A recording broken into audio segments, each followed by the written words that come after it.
Welcome back. तो eco का lecture लेते हैं बेटा। हम पढ़ रहे थे इलास्टिसिटी ऑफ डिमांड, उसका मीनिंग भी ले लिया और हमने एक method with normal and miscellaneous numerical, हमने परसेंटेज चेंज मेथड या प्रोपोर्शनेट मेथड या फ्लक्स मेथड को हमने पढ़ लिया। आज लेते हैं एक नया method titled arc elasticity, ARC, arc elasticity. ध्यान से सुनना एक line. It is also called elasticity between the two points.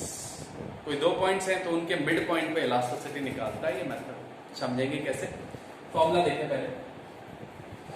Delta Q upon Q पढ़ा था हमने पिछली क्लास में, लेकिन इस बार delta Q upon Q plus Q one upon two, यानी जो दो क्वांटिटीज हमें गिवन होती है क्यू और क्यू वन, उनका average Q plus Q one upon two. तो Q plus Q one upon two, same में नीचे भी delta P plus P one upon two, यानी यहां हम एवरेज प्राइस और एवरेज क्वांटिटी को बेस रखते हैं और ऊपर change upon the average into 100। इसको सिंप्लीफाई करेंगे तो 100 कैंसिल हो जाएगा, 2 और 2 भी कैंसिल हो जाएगा। तो this will become delta Q upon delta P into P plus P one, Q plus Q one, and of course a minus sign. So this is the formula we will generally apply for the numericals, है ना? अगर मैं यहाँ हाथ रख दूं तो ये फॉर्मूला पिछला वाला फॉर्मूला बेटा देखें आप, परसेंटेज चेंज मेथड का है, लेकिन ये चीज चेंज होगी, ये सेम है, माइनस सेम है। तो दिस इज आर्क इलास्टिसिटी। ठीक है, इसको हम ऐसे भी लिख सकते हैं, थोड़ा बड़ा लिखना चाहें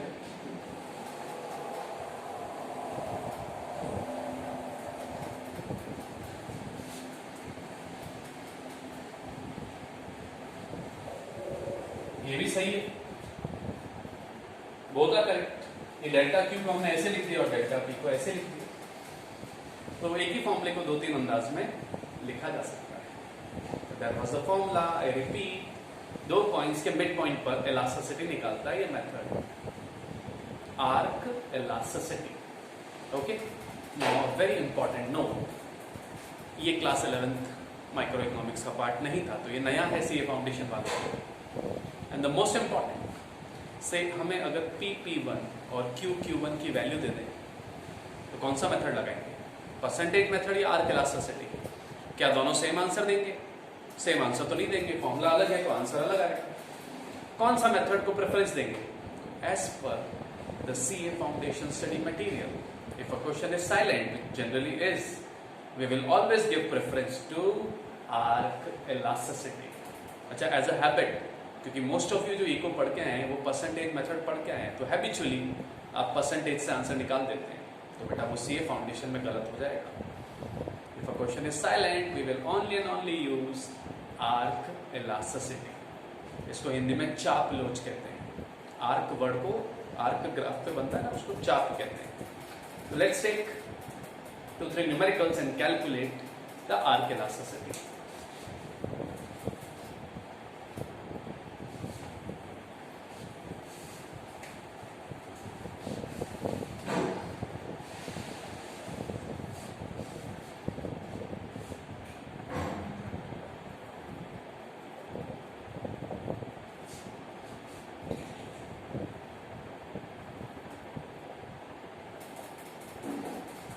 Okay,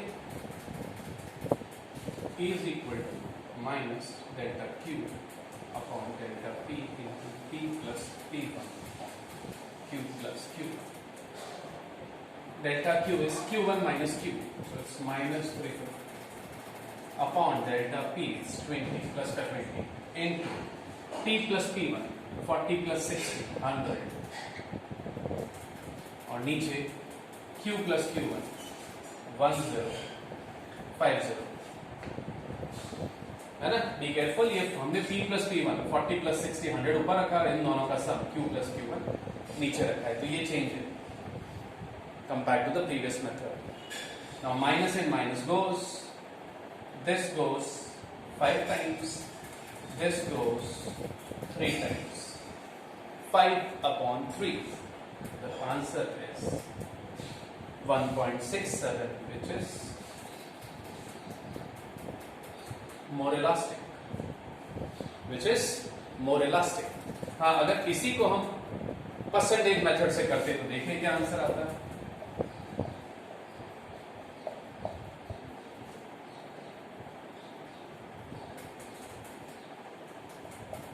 into P upon Q. ये पीछे दो नंबर जो है वो चेंज हुए तो आंसर भी चेंज होगा. Minus minus gone, this goes 2 times and this goes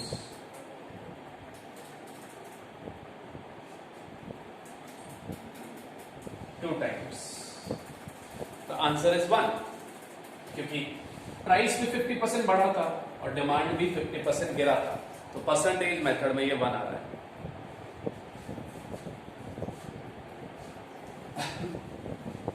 अब अगर आप 1 टिक कर देंगे सीए फाउंडेशन में तो गलत होगा. द आंसर इज 5/3 या 1.67.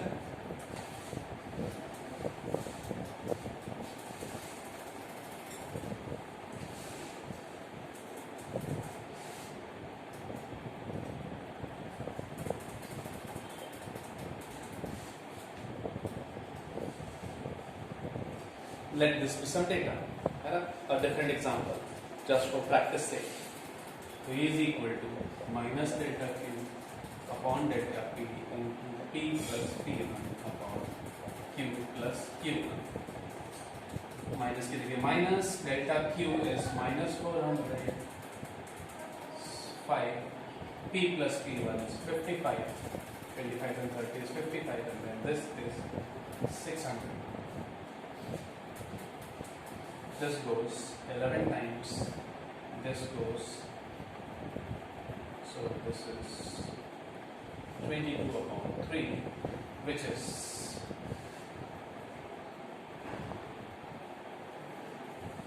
7.33. It's more elastic.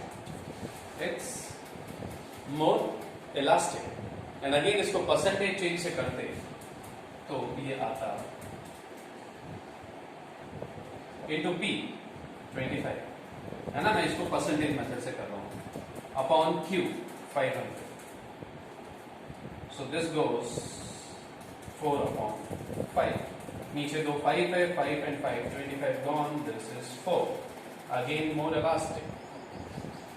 आंसर दोनों में मोर इलास्टिक है, डिग्री सेम आई है, but your correct answer is 7.33 if the question is silent. हाँ, अगर क्वेश्चन में लिखा है परसेंटेज मेथड या प्रोपोर्शनेट मेथड, उस केस में 4 भी सही है. तो आपको क्वेश्चन को ध्यान से पढ़ना है. If the question is silent, arc elasticity वाला मेथड के आंसर को प्रेफरेंस देंगे. And if the question says do by percentage method, तो फिर तो कोई इंस्ट्रक्शन की जरूरत ही नहीं बेटा. क्वेश्चन में इंस्ट्रक्शन दे रखा है तो परसेंटेज मेथड वाला मेथड ही अप्लाई करेंगे. तो ये हो गया आपका arc elasticity.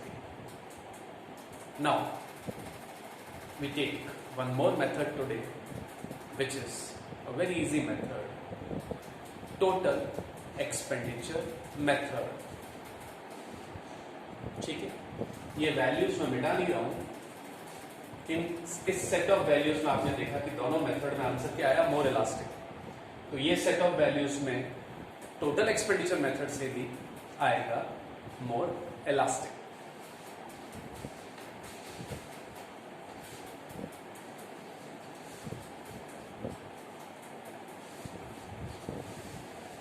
So let's start with the third method. Very easy method. It has no formula. Yes, we have just to see the direction of two things. कि वो same direction में जा रही है या opposite direction में जा rही है. So there are 3 situations. What is the method? The method is called total expenditure method. It is also called total outlay method. है ना, आप नाम देखना चाहते हैं?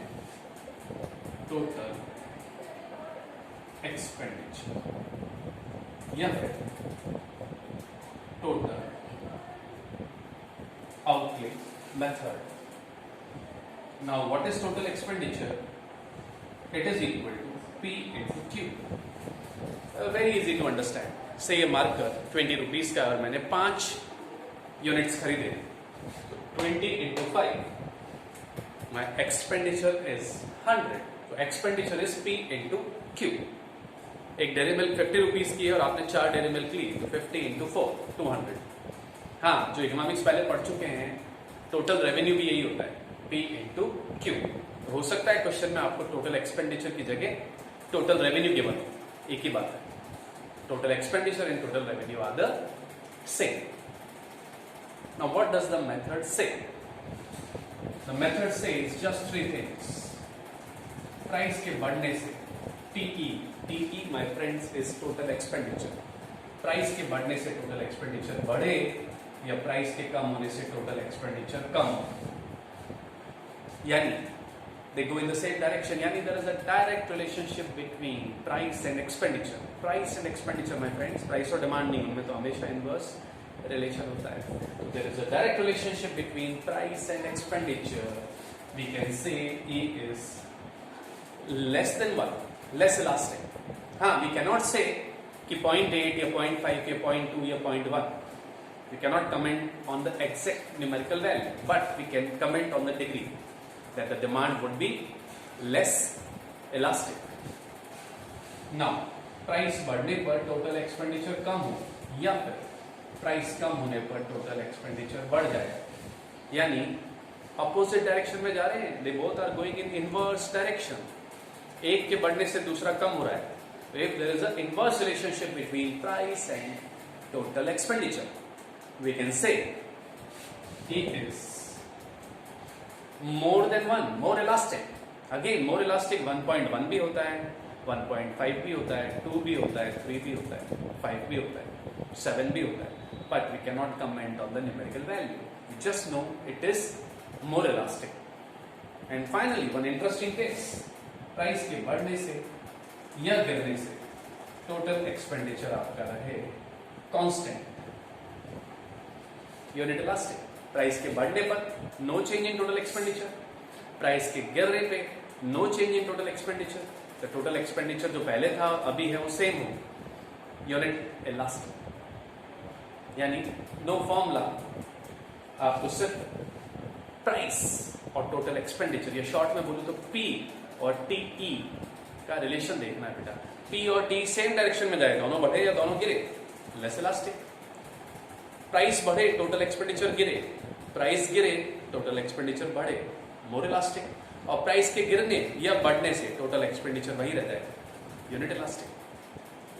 Okay, let's take a numerical. हमने इसको अभी देखा था तो आंसर आया था 4 और 7, ऐसा मोर elastic by the first 2 methods. इस मेथड से भी मोर इलास्टिक आएगा बेटा। लेट्स ऑब्जर्व,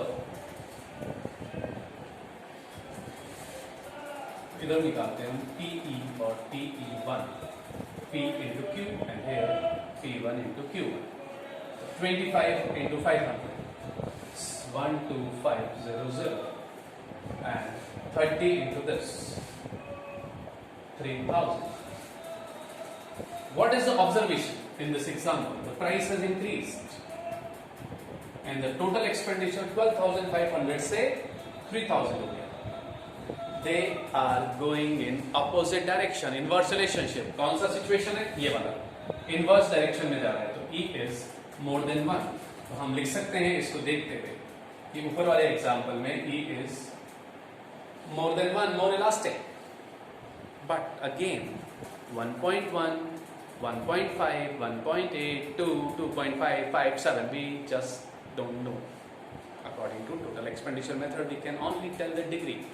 हम 3 डिग्रीज ही बता सकते हैं इसमें, less elastic, more elastic and unit elastic. हाँ, ये एग्जांपल हो गया आपका मोर इलास्टिक का। 2 एग्जांपल और लेते हैं, एक लेस इलास्टिक का और एक यूनिट इलास्टिक का। ऑब्जर्व करें,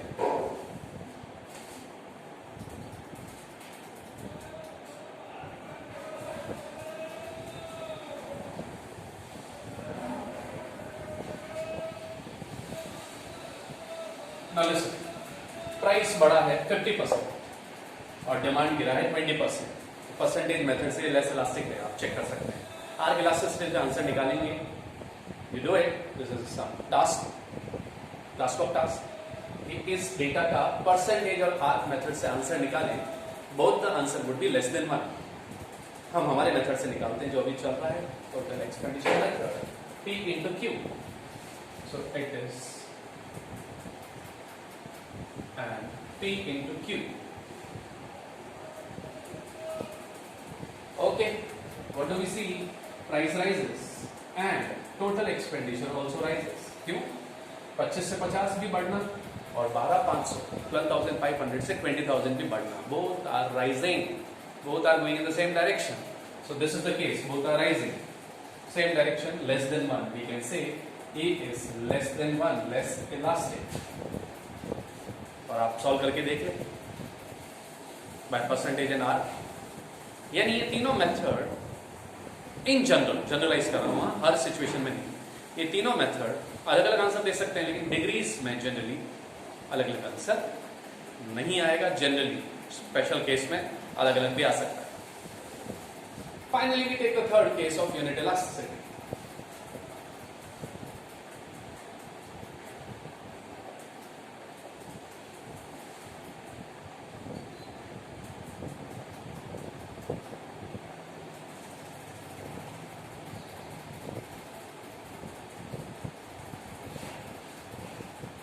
The third situation, price rises, demand falls. 6 3s are 18. And ये भी आ रहा है आपका 18. So what do we see? The price has increased, but the total expenditure is constant. So it is unit elastic. हाँ, percentage और arc से ये शायद यूनिट इलास्टिक नहीं आएगा. This was your total expenditure method, my friends. A very easy method. ये method भी 11th micro में नहीं है, लेकिन सीए फाउंडेशन में है, CSEET में भी है. Total expenditure method, also called total outlay method. Friends एक बार रिकैप कर लें, बहुत easy. You just have to see the direction. If price and expenditure both increase और both decrease, that is they go in the same direction, then it is less elastic. If they go in opposite direction, एक बढ़ता है दूसरा गिरता है, या price गिरता है टोटल एक्सपेंडिचर बढ़ता है, inverse relation, more elastic. And finally price के बढ़ने या गिरने से total expenditure does not change, remains the same. The demand is unit elastic. They can ask a question like this: कि every week you spend 1,000 rupees for petrol. Every week. तो first week में petrol का भाव ज्यादा था, तो आपने petrol कम लिया. नेक्स्ट वीक पेट्रोल का भाव कम था, आपने ज्यादा लिया, क्योंकि आपका तो फिक्स अमाउंट है. ये हो गया unit elastic. When we spend the same amount irrespective of price. यानी से आपके 100 रुपए आप किटकैट पे खर्च करते हैं, और किटकैट 20 रुपए की है तो 5 लाएंगे. 20 इंटू 5 20. किटकैट की प्राइस 25 होगी, आपने 4 यूनिट्स खरीद ली. Total expenditure is constant. Here elasticity is 1. Last but not the least, graphical presentation of total expenditure method.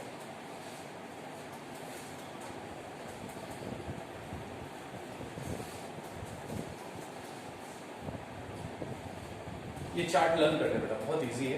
Same direction less elastic, opposite direction more elastic, and if due to change in price total expenditure remains constant unit elastic. बस इतनी सी बात है, एक line में सीख सकते हैं आप.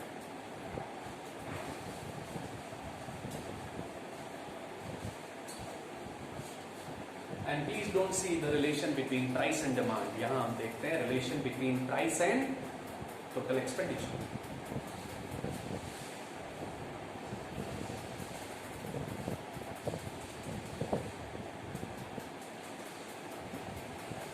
अगेन ध्यान से देखें, ये डिमांड नहीं, I am not drawing the demand curve. इधर प्राइस प्लॉटेड है, इधर टोटल एक्सपेंडिचर.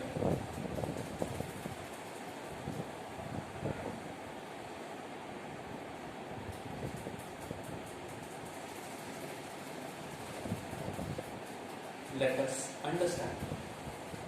ए से B has a positive slope. A से बी जो है इसका पॉजिटिव स्लोप है, अपवर्ड स्लोपिंग है. What does that mean? कि अगर हम ए और बी के बीच में कोई भी 2 पॉइंट्स ले लें, से एक पॉइंट ये and then this point, price बढ़ा है एंड टोटल एक्सपेंडिचर भी बढ़ा है. प्राइस लिखा है ना, प्राइस P से P1, P से P1 और टोटल एक्सपेंडिचर T से T1. Both are going in the same direction, so I have written P less than 1. समझा? अब अगर हम यहां जाते हैं इस पॉइंट से इस पॉइंट, तो प्राइस तो चेंज हुआ है लेकिन टोटल एक्सपेंडिचर है, यानी बी और सी जो आपकी वर्टिकल लाइन है, बी और सी में अगर हम ऊपर जाएं या नीचे जाएं, प्राइस तो चेंज हो रहा है लेकिन total expenditure is constant, so I return E is equal to 1. Finally से हम यहां लिख देते हैं P और T, है ना, नीचे लिखेंगे तो कंफ्यूजन हो जाएगा, यहां लिखते हैं. What do we see? P से P1 गया, तो बेटा टोटल एक्सपेंडिचर कम हुआ है, एक बढ़ा है एक गिरा है, इनवर्स डायरेक्शन, है ना. The curve has a negative slope. जब भी कर्व का नेगेटिव स्लोप होता है दोनों वेरिएबल अपोजिट डायरेक्शन में जाते हैं. हम डिमांड कर्व में ऐसा देख चुके हैं और इकोनॉमिक्स में हम बहुत सारे कर्व्स में ऐसा देखेंगे बेटा. तो E is more than 1. Okay, तो this was the graphical presentation of total expenditure method. तो फ्रेंड्स आज हमने दो मेथड सीख लिए. सो प्रोग्रेस, पिछली बार एक सीखा, इस बार दो सीखे. One more method to go, that is graphical method या पॉइंट इलास्टिसिटी. उसमें थोड़ा डिफरेंशिएशन का फॉर्मूला भी आता है. तो नेक्स्ट क्लास में हम वो लेंगे. And we still have to take the degrees के ग्राफ्स, वो भी नेक्स्ट लेक्चर में कवर हो जाएगा. देयर आर 5 डिग्रीज और 5 graphs to study price elasticity. फिर हम इनकम और क्रॉस के मेथड्स या फॉर्मुलेस भी लेंगे. And finally factors affecting elasticity of demand भी लेंगे. Keep waiting, keep watching, stay home, stay safe. Good day.